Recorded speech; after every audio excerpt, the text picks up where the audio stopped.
अस्सलाम वालेकुम। तो मेरे प्यारे बच्चों, आज हम डिस्कस करेंगे पास्ट सिंपल टेंस। तो पास्ट सिंपल टेंस से पहले मैंने आपको पढ़ाया था कि प्रेजेंट सिंपल टेंस होता है, और प्रेजेंट सिंपल टेंस में ही लेक्चर में मैंने आपको बताया था कि टाइम और टेंस में क्या फ़र्क होता है। ठीक है, तो ये आप याद कर लें कि टाइम और टेंस में क्या फ़र्क होता है। और सबसे पहले तो आपको मैं ये भी बता दूं कि ये जो मैं टेंसेस पढ़ा रहा हूँ वो ऊपर ऊपर से पढ़ा रहा हूँ। अगर इनकी हम करेक्शन करें, इनके पास पेपर्स निकालें, तो एक एक टेंस में 3-3 घंटे लग जाएंगे। तो टेंसेस का इंट्रो आप याद कर लें कि टेंसेस होते क्या है, प्रेजेंट सिंपल टेंस क्या होता है, पास्ट सिंपल टेंस क्या होता है। तो ये अगर आपको इंट्रोडक्शन आ जाएगा तो आप आगे अगर बाद में जो करेक्शन वगैरह हम मैं करवाऊंगा, वो करेक्शन जो होगी वो आप आसानी से समझ जाएंगे। तो ये ना सोचे कि ये बस पास्ट सिंपल यही है, प्रेजेंट सिंपल यही है। हाँ, लेकिन ये जो शो वगैरह करते हैं या इनमें जो कॉन्सेप्ट्स होते हैं यही है बस। इतना ज्यादा जो हम डिफिकल्ट करके पढ़ाते हैं टेंसेस को, और ये जो 36-36 टेंसेस पढ़ाते हैं, वो इतने टेंसेस है ही नहीं। ठीक है, तो today we will discuss about the past simple tense. Past simple tense क्या होता है? सबसे पहले तो इसमें जो आपको पता होना चाहिए कि इसमें फॉर्म ऑफ वर्ब कौन सा यूज होता है। तो हर टेंस का फॉर्म ऑफ वर्ब आपको पता होना चाहिए कि कौन सा फॉर्म ऑफ वर्ब किस टेंस में यूज होता है। यहाँ देखिए, मैंने सबसे पहले ऊपर ही लिख लिया कि सेकंड फॉर्म ऑफ वर्ब इस टेंस में यूज होता है। और प्रेजेंट सिंपल टेंस जब मैंने पढ़ाया पिछले लेक्चर में, तो उसमें भी मैंने आपको बताया कि जब भी सेकंड फॉर्म यूज होगा समझ जाएं कि पास्ट सिंपल टेंस है। और इसका जो हेल्पिंग वर्ब है वो है डिड, जो खुद सेकंड फॉर्म है, डूगा। और जब भी डिड का यूज होगा तो उसके बाद जो फॉर्म ऑफ वर्ब होगा वो first form of verb use होगा। ठीक है, तो ये कॉन्सेप्ट तीनों याद कर लें। सबसे पहले ये तीनों कॉन्सेप्ट आपको याद होने चाहिए कि सेकंड फॉर्म कहाँ यूज होगा, डिड कहाँ यूज होगा, फर्स्ट फॉर्म कहाँ यूज होगा।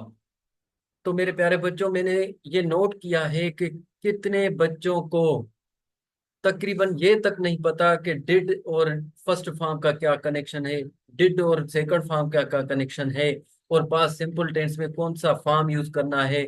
और यही सुना हुआ है कि जब भी पास्ट सिंपल टेंस यूज होगा तो सेकंड फॉर्म ही यूज होगा, और जब डिड यूज करते हैं तो फिर भी सेकंड फॉर्म लगा देते हैं। तो मेरे प्यारे बच्चों, ये ध्यान रखें कि किसी भी टेंस को पढ़ें, किसी भी सेंटेंस को पढ़ें, हर सेंटेंस की स्ट्रक्चर का मालूम होना चाहिए कि कहाँ पे सेकंड फॉर्म यूज करना है, कहाँ पे कौन सा फॉर्म ऑफ वर्ब यूज करना है। तो आप डाइवर्ट क्यों हो रहे हैं? सबसे पहले तो मैंने ये नोट किया है कि कई बच्चों को डाइवर्ट होने की यही वजह है कि वो डिफरेंट वेरियस सोर्सेज से पढ़ रहे हैं, या तो डिफरेंट कोई ऐसा सोर्स है जो खुद एक अच्छा नहीं क्वांटिटी कंटेंट का। जैसे मैं देख लूं कि हमारे जो सिंध में बच्चे हैं वहाँ के जो रट्टा लगाते हैं वो अक्रम बुक, या Sindhi to English book, Urdu to English book. तो मेरे प्यारे भाइयों, इंग्लिश इज जस्ट इंग्लिश। मैंने कई बार कहा है कि English is not your Sindhi, not your Urdu. तो मुझे ये एहसास होता है कि मेरे प्यारे बच्चे, मेरे प्यारे भाई जो है, मेरे प्यारे सिंधी जो है, वो डाइवर्ट हो रहे हैं असली इंग्लिश से। तो इंग्लिश के कुछ कॉन्सेप्ट्स हैं, इंग्लिश के कुछ रूल्स हैं, इंग्लिश के कुछ स्ट्रक्चर्स है, वो आप याद कर लें। और स्ट्रक्चर्स के बाद में वो करेक्शन आप जब करेंगे तो उसमें वो स्ट्रक्चर्स आपको करेक्शन में काम आएगी। आगे में आपको सीएसएस तक जो पास पेपर है, सीएसएस तक जो क्वेश्चंस आए हैं, वो मैं सब जब आपको हल करवाऊंगा तो आप खुद कहेंगे कि यार ये तो इजी चीज थी। हम अगर ये स्ट्रक्चर्स याद कर लेते तो ये आसान था, ये पास पेपर भी हल करना, इवन सीएसएस के पेपर भी हल करना। उम्मीद है पिछला लेक्चर आपको याद होगा और पिछला लेक्चर भी आपको समझ में आ गया होगा। तो डाइवर्ट ना हो, चीजों को मुश्किल ना लें, चीजों को आसान लें और चीजों को समझने की कोशिश करें। मैं आने वाले जमाने से डर रहा हूं, ए फराज। मैं आने वाले जमाने से डर रहा हूं ए फराज के मैंने देखे है आंखों में उदासियां। ठीक है। तो उदास ना हो, परेशान ना हो, और डाइवर्ट ना हो।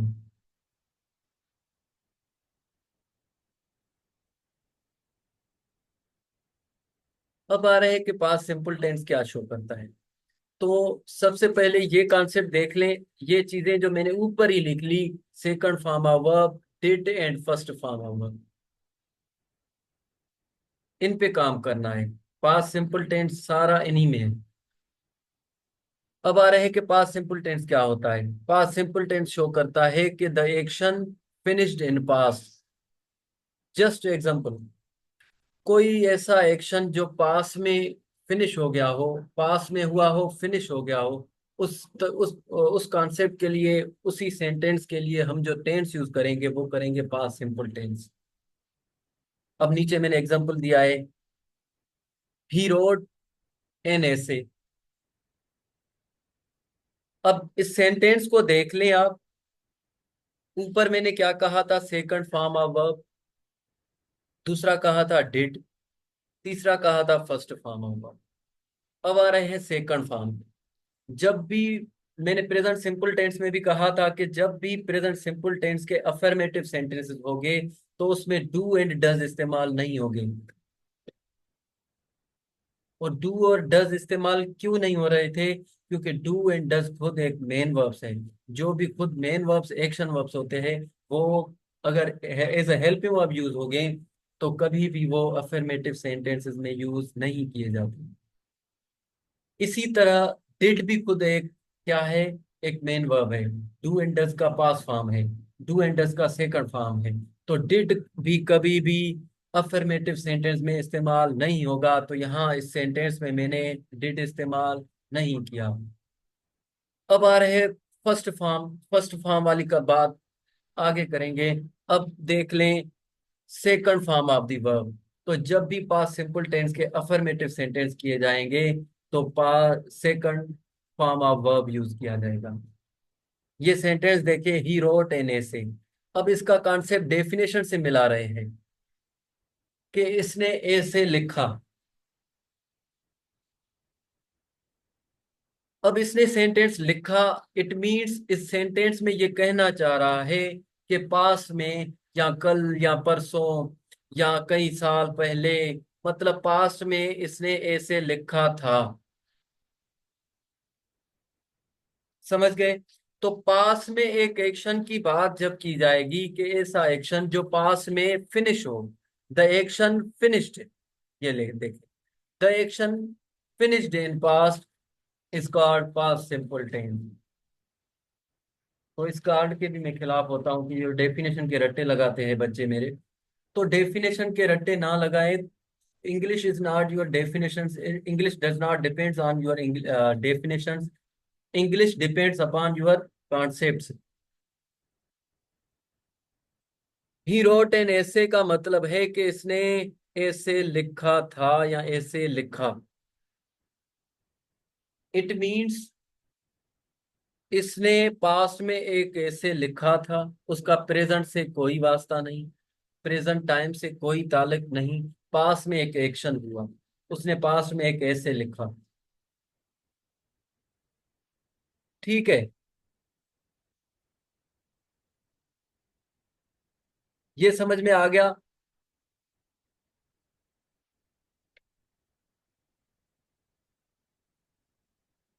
अब आ रहे हैं,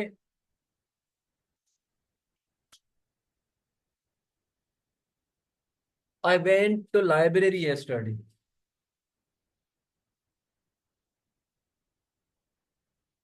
ये मैं डिलीट कर दूं पहले।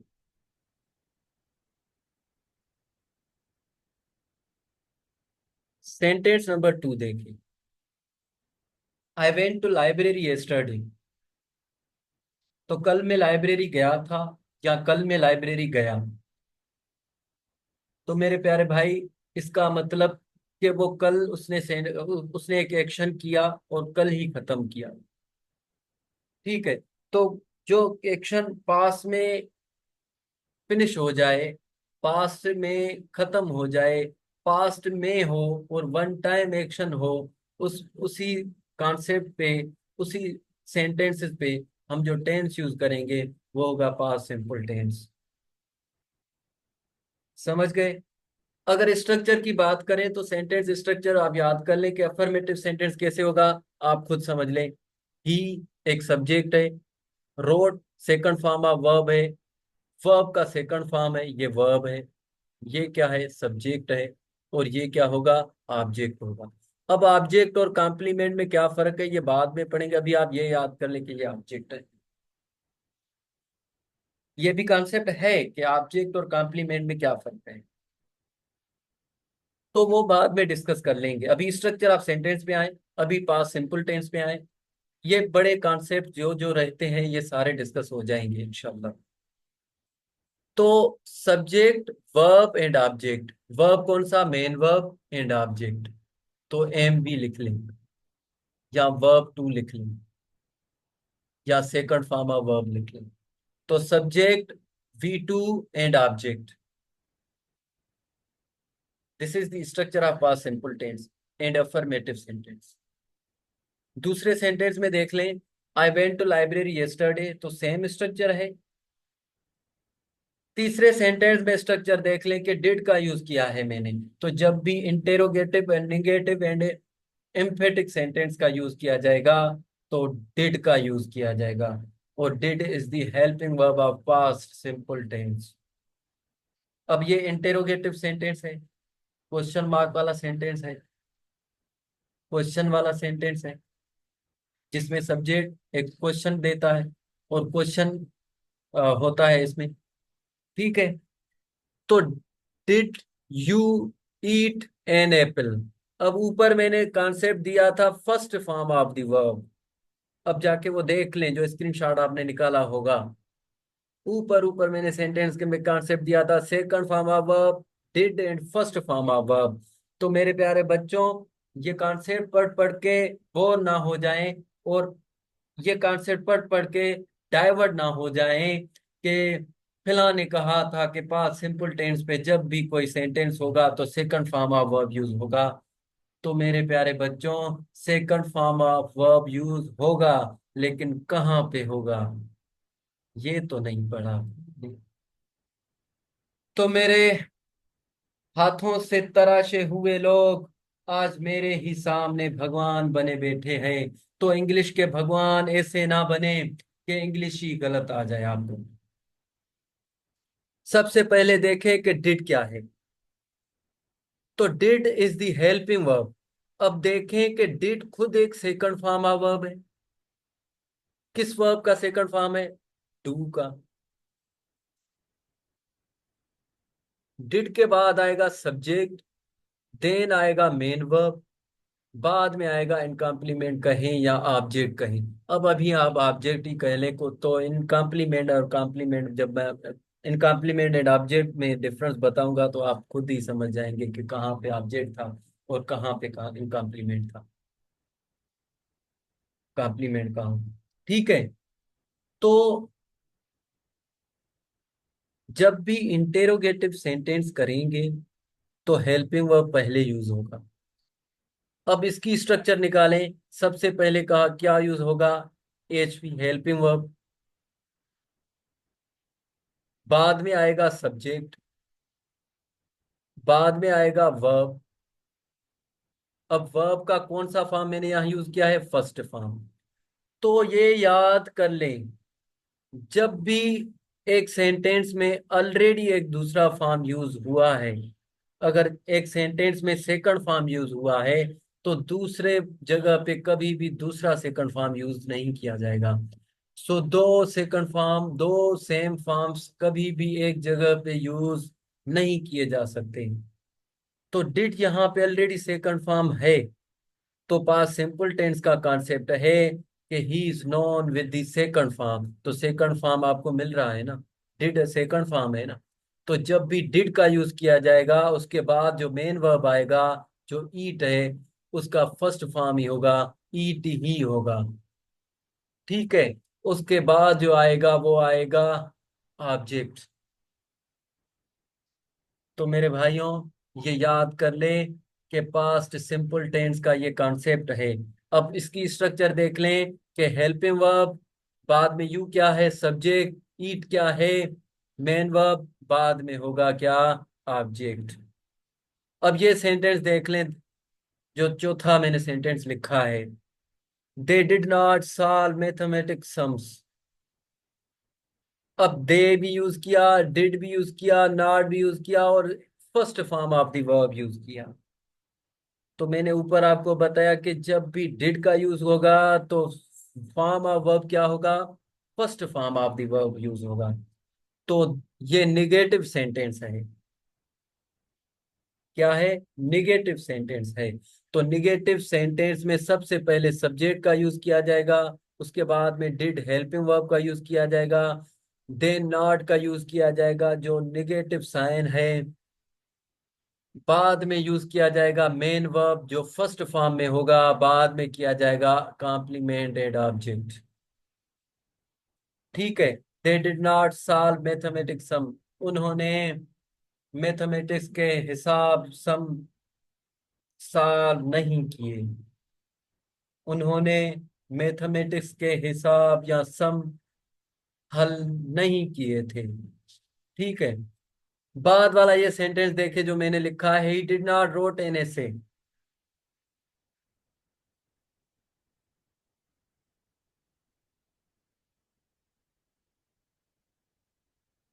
कहाँ है? ये देख।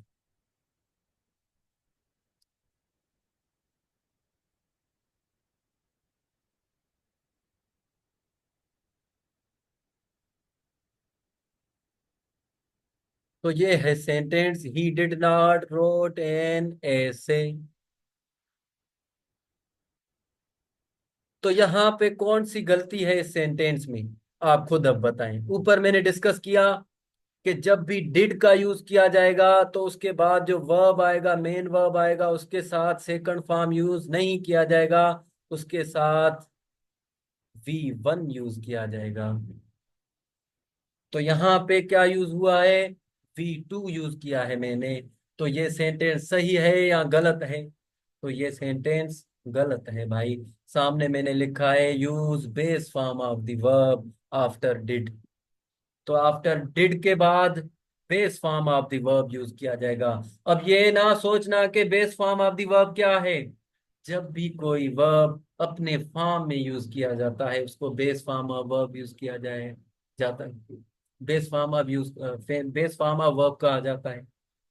अब मैं कह दूं कि जो भी first form of the verbs होते हैं वो बेस फॉर्म ऑफ वर्ब होते हैं। अब इनमें गायब मत हो जाना कि मेरे भाइयों के ये base form of verb sir ने कहाँ कह दिया, ऊपर कहा कि फर्स्ट फॉर्म यूज करें, यहाँ कह रहा है कि बेस फॉर्म यूज करें। तो base form first form of verb को ही कहा जाता है।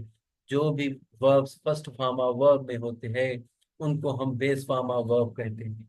और डिड के बाद हमेशा base form of verb use किया जाता है। और पास्ट सिंपल टेंस का हेल्पिंग वर्ब क्या है, डिड है। तो मेरी तो उम्मीद है कि आपको ये कॉन्सेप्ट समझ में आ गया होगा। तो उम्मीद है कि आप अभी कहीं डाइवर्ट ना होगे। तो उम्मीद है past simple tense is easy to understand. उम्मीद है तो आपको पास्ट सिंपल टेंस का कॉन्सेप्ट क्लियर हो गया होगा।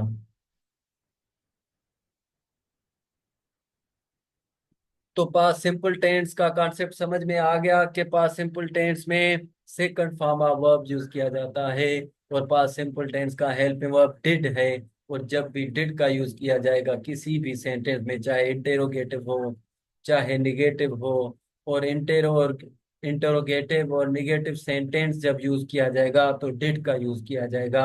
और जब डिड का यूज किया जाएगा तो first form of verb use किया जाएगा।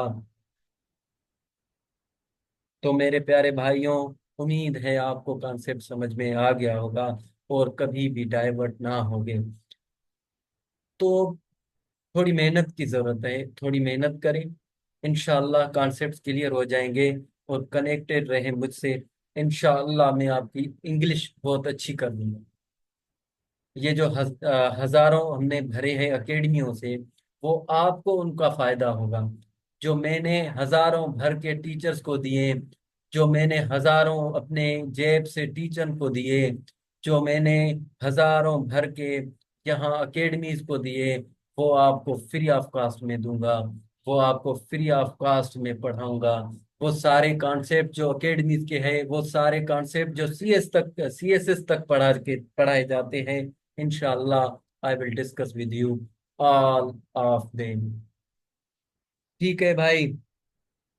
परवास अगर उकाब की फितरत नहीं रही, समझो बुलंदियों पे हुकूमत नहीं रही, समझो बुलंदियों पे हुकूमत नहीं रही। तो आप परवास करेंगे, अब आप उड़ेंगे, अब आप समझेंगे कि English is not difficult language, English is a easy language. So मेरे प्यारे भाइयों, खुदा हाफिज। आज के लिए काफी था। तो ये था पास्ट सिंपल टेंस। खुदा हाफिज मेरे प्यारे भाइयों।